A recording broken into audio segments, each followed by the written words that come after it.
This week, deaf and disabled people in our organisations travelled to Geneva to hear the UK government give their report to the United Nations after its Disability Committee found in 2016 that they had committed grave and systematic violations of disabled people's rights.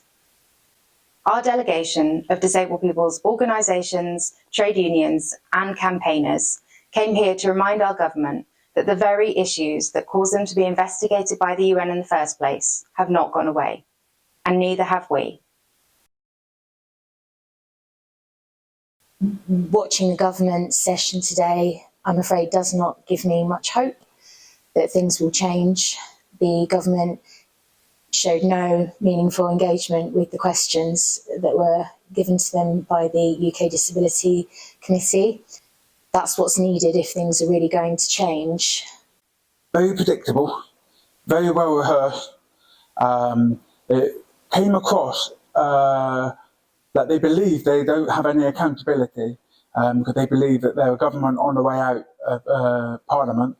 We were pretty appalled with the UK government's response. They didn't address any of the concerns that we had raised, that the UK rapporteurs had raised.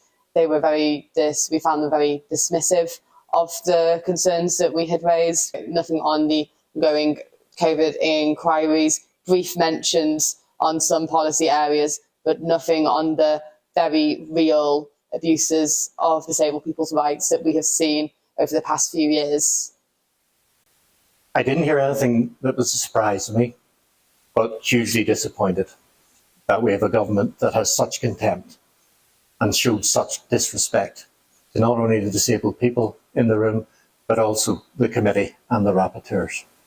Share this video and use the hashtag so that everyone knows about the UK government's shockingly poor report back to the UN, and that while our government may not listen to deaf and disabled people, we can take heart that the UN Disability Committee heard our voices and they made that clear to the UK government this week.